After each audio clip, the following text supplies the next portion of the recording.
Bab 6. Langkah perlawanan. Hati yang membara, Budi sudah tak bisa lagi hanya duduk diam. Setiap kali melihat Nadia pulang dengan wajah lelah, matanya sembab karena tekanan di kantor, hatinya terasa ditusuk. Ia tahu ini bukan sekadar konflik pribadi. Arman sedang berusaha menghancurkan hidup Nadia dan mungkin juga mencoba meruntuhkan cintanya. Malam itu Budi berdiri di balkon menatap hujan yang turun deras. Di sampingnya, Nadia bersandar lemah di bahunya. "Bud," suaranya lirih. "Kalau aku kalah, kalau aku sampai kehilangan pekerjaan ini, kamu masih mau di samping aku?" Budi menoleh menatap matanya yang basah.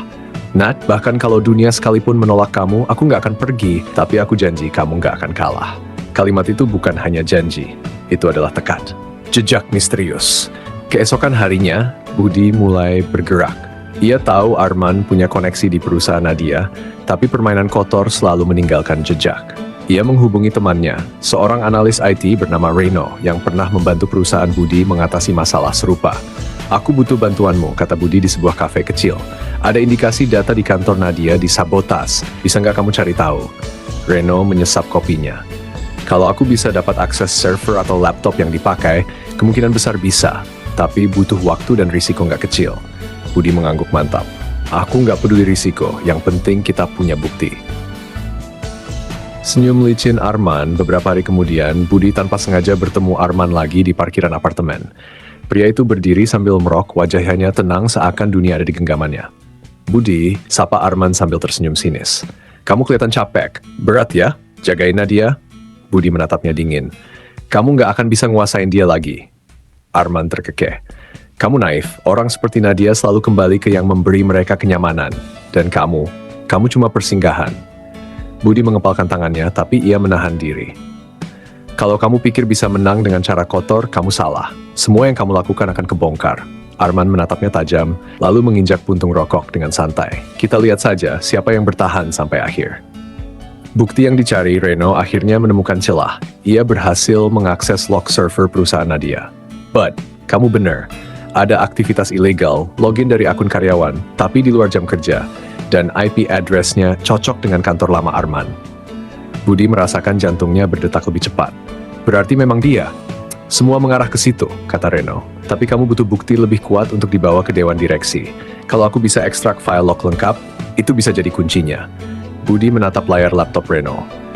Dalam hatinya, ia tahu inilah kesempatan. Dengan bukti ini, ia bisa menyelamatkan karier Nadia sekaligus membuka kedok Arman. Malam yang penuh ketakutan. Malam itu, Nadia datang ke apartemen Budi. Wajahnya murung, matanya bengkak. "Bud, aku nggak kuat," bisiknya begitu masuk. Hari ini atasan marah lagi. Dia bilang kalau aku gagal buktikan, aku bakal ditendang keluar. Budi menariknya ke dalam pelukan meski hatinya ikut sakit. "Nat, denger aku. Aku sudah punya cara. Temanku sedang kumpulkan bukti. Kamu harus sabar sedikit lagi." Nadia menggenggam bajunya erat. "Aku takut. Arman lebih kuat dari yang kita kira."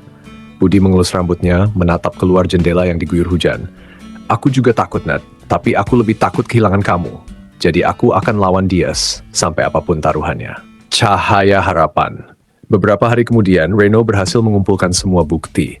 Log, rekaman aktivitas ilegal, hingga identitas perangkat yang digunakan. Semua mengarah ke orang dalam yang bekerja sama dengan Arman. Saat Budi menunjukkan hasil itu pada Nadia, matanya berkaca-kaca. "Bud, kamu beneran lakuin semua ini buat aku?" Budi tersenyum tipis. "Aku bilang kan, aku nggak akan biarin kamu jalan sendiri." Nadia menatapnya lamai, lalu menggenggam tangannya erat. "Aku nggak tahu gimana balasnya, tapi aku tahu aku nggak salah pilih orang buat aku percaya." Janji di tengah hujan malam itu, mereka kembali berdiri di balkon. Hujan turun deras, lampu kota berkilau. "Nat," suara Budi pelan. "Kalau semua ini selesai, aku cuma mau satu hal dari kamu." "Apa itu?" tanya Nadia, matanya lembut. "Jangan pernah ragu sama aku lagi, karena apapun yang terjadi, aku akan selalu pilih kamu." Nadia tersenyum sambil menangis. "Dan aku janji, aku juga akan selalu pilih kamu. Sekalipun masa lalu datang, sekalipun dunia berusaha pisahkan kita." Mereka saling menggenggam tangan. Tak ada kata-kata lagi, hanya hujan yang menjadi saksi janji dua hati yang memilih untuk bertahan. Budi tahu pertempuran belum berakhir, tapi malam itu ia merasa lebih siap dari sebelumnya. Karena kali ini ia bukan hanya bertahan, ia sudah mulai melawan.